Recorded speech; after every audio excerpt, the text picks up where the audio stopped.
화가들은 종종 그림을 통해 이야기를 전합니다.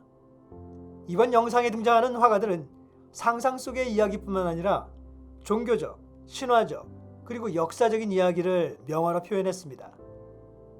안젤리코와 필리포 리피는 성경에 나오는 중요한 사건을 상상으로 릴레이 그리기를 했다면, 로지에 반데르 바이덴과 라파엘은 성 조지 이야기를 각자의 해석으로 그렸습니다. 또 피투팔 루벤은 성서적인 그리고 신화적인 이야기의 분위기의 순간들을 보여주었습니다.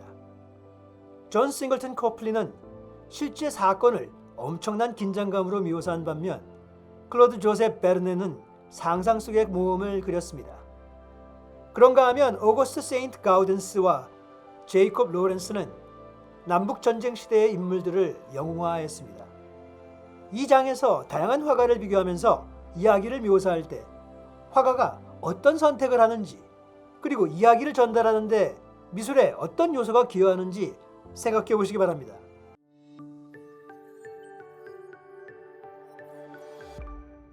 먼저 오늘의 첫 영상으로 르네상스 종교화의 초기 선구자들의 재미난 작품 스토리를 소개해 보겠습니다. 특히 오늘의 두 화가는 특이한 것이 있는데요. 그들은 화가이면서 카톨릭 수도승이었다는 그런 특이한 공통점을 지녔습니다. 바로 프라 안젤리코와 프라 필리포 리피입니다. 프라 안젤리코와 프라 필리포 리피는 14, 15세기 수도승이자 명성 있는 화가로서 초기 르네상스를 대표하는 선구자적인 사람들이었습니다.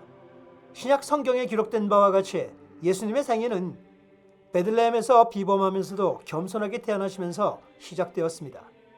목자들과 동방박사 3명이 예수님이 태어나신 곳인 마국간에서 어린 예수에게 경의를 표하기 위해 찾아왔던 것이죠. 동방박사의 경배는 3명의 현자가 금, 유향, 모략을 선물로 가져와 아기 앞에 무릎을 꿇는 순간을 묘사합니다. 여기서 흥미로운 것은 이 동방박사의 이야기는 특히 15세기 이탈리아 피렌체에서 일어났다고 알려져 있는데요. 세 현자의 여정은 자주 피렌체 미술작품으로 그려졌습니다. 당시 카톨릭 교회에서 동방박사들이 예수 탄생 15일 만에 경배를 한 그런 날을 기념하는 주연절의 모습을 그린 작품이라고 합니다. 르네상스 이탈리아에서는 교회를 위한 대형 제도나부터 가정에서 개인 예배를 드리기 위한 작은 그림까지 종교적 이미지가 화가들의 주제로 그려졌는데요. 당시에는 일반 사람들이 모두 글을 읽을 수 있는 것은 아니었기 때문에 성경의 이야기를 어려운 글 대신 감동적인 그림으로 대신 전달하려는 역할도 있었습니다. 바로 이 점에서 우리도 그림들, 특히 이런 종교화나 역사화를 감상하는데 중요한 가이드가 되어 작품을 감상하며 당시의 상황을 이해할 수 있지 않을까, 그렇게 여겨집니다. 자, 한번 그림의 주변을 돌아보시죠. 동방박사의 숭배는 1400년도 종교화에서 인기를 끌었던 톤도의 첫 번째 사례 중 하나인데요. 여기서 톤도는 이탈리아로 둥근 그림이라는 뜻입니다. 우리는 보통 회화는 직사각형의 형태로 인식하지만 이 톤도는 사실 당시 수많은 작품의 존재를 하는데요. 멀리는 고대 그리스부터 피카소의 도자기 작품에까지 존재하는 그런 구도의 형태입니다. 인물과 도시, 심지어 먼 풍경, 이 모두를 패널의 둥근 원안에 최대한 활용하도록 배치되어 있습니다. 보시다시피 100명이 넘는 사람들의 즐거운 행렬이 오른쪽 위에서 가파른 길을 따라 내려가는 장면이 보입니다.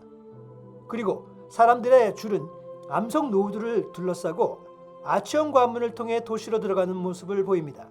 즉, 원형 구도의 톤도에 아주 적합한 묘사였죠. 그럼 이번에는 그림을 자세히 살펴보고 다양한 상징물들을 찾아보시죠. 군종 속에 어떤 동물들이 눈에 띄는가요? 마국간 지붕 위에 자리 잡은 화려한 공작은 불멸의 상징이고, 바로 옆에 있는 꽝은 권력과 자아의 종교적 상징이라고 합니다. 그런가 하면 앞에 보이는 소의 경우 기독교적 관점에서는 희생을 통한 구원과 생명을 나타내고요. 개는 기독교에서는 충실함, 보호, 심지어 신성함까지 상징하며 예수님을 보호하고 충성을 상징하는 것이죠. 그 외에도 낙타는 역경에 맞서는 겸손과 인내를 나타내기도 하지만 이 작품에서는 타인에 대한 신뢰와 충성을 나타낸다고 합니다. 붉은 옷을 입은 긴 수염의 동방박사는 밝은 별을 따라 베들레헴으로 가는 길을 찾았습니다. 그림에는 별이 보이지 않지만 검은 말을 탄 수염난 남자가 별의 존재를 나타내듯 연출을 했죠. 그는 하늘의 별을 바라보며 경외감에 사로잡혀 두 팔을 들어 올립니다.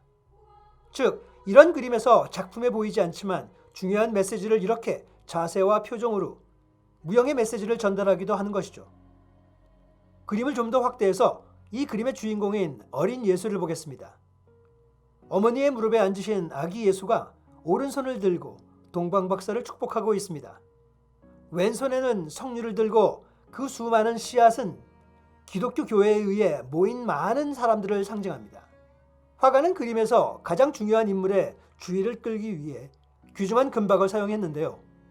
당시에 주요 종교화나 벽화에 자주 나타나는 현상들입니다. 예수와 그의 어머니 마리아, 요셉은 금색 후광을 가지고 있죠. 장미색, 파란색, 빨간색 가운에 금빛 자수가 놓여 있고 머리 주위에 반짝이는 아우라가 있어 동방박사와 차별하는 데 핵심적인 도움이 됩니다. 어찌 보면 재료와 상징 하나하나가 들려주려는 그런 이야기의 목적이 명확하게 계획되어 있었던 것이죠. 자, 이번에는 아주 특별한 사연이 있는데요. 그 사연을 소개할까 합니다. 바로 동방박사의 숭배는 두 명의 화가가 그렸던 것입니다. 서명은 없지만 학자들은 일반적으로 피렌체의 두 명의 거장, 즉 도미니크의 수사 프라 안젤리코와 카라멜 수도사 프라 필리포 리피가 이 그림을 제작했다는데 모두들 동의합니다.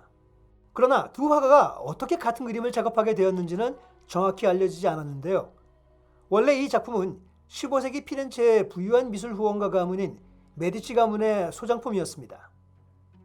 그런데 어떻게 해서 이 두 작가가 동일 작품을 그리게 되었는지에 대한 아주 작은 단서가 있는데요. 프라 안젤리코와 프라 필리포 리피는 모두 강력한 메디치 가문을 위해 정기적으로 그림을 그렸습니다. 그렇다면 안젤리코의 사망 후 작품이 완성되지 못하던 상황에서 당시 최고의 화가이자 가장 적절한 수도승인 리피에게 완성을 맡겼을 가능성이 제일 큰 것으로 평가받습니다. 이를 뒷받침하는 한 가지 가능성은 나이 든 화가인 프라 안젤리코가 구성을 디자인하고 그림을 시작했지만 그의 사망으로 인해 프로젝트를 완료할 수가 없었다는 것입니다. 그런 다음 그 그림을 리피에게 넘겨 마무리했다는 가설인데요.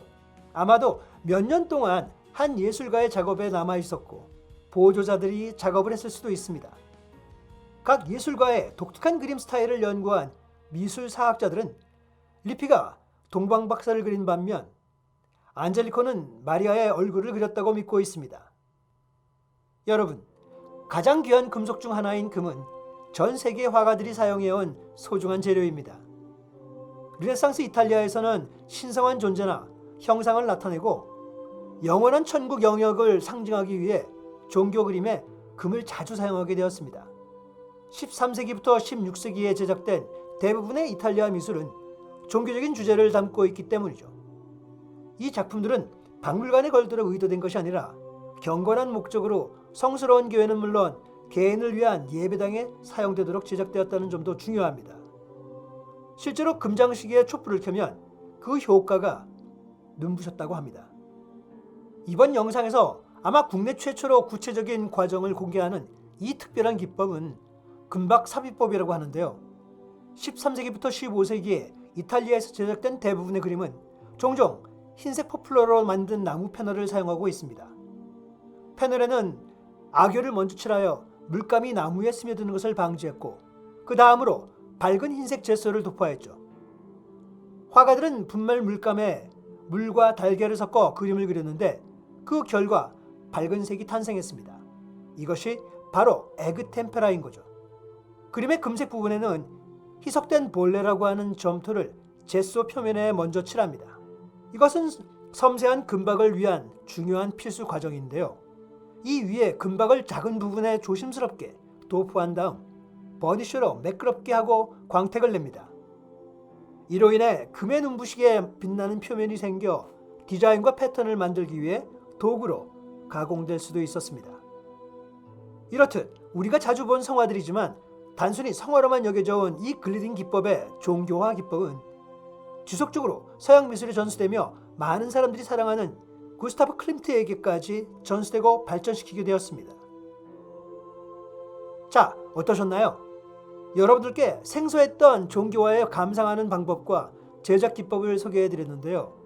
부디 여러분께 도움이 되셨길 바라며 종교화를 감상할 때 어떤 내용을 보시면 좋을지, 그리고 작품들은 어떻게 제작됐는지 도움이 되시리라 생각됩니다. 오늘 내용이 마음에 드셨다면 구독과 좋아요 꼭 부탁드리고요. 많은 댓글도 부탁드리겠습니다. 그럼 다음에 더 재미난 내용으로 찾아뵙겠습니다. 안녕!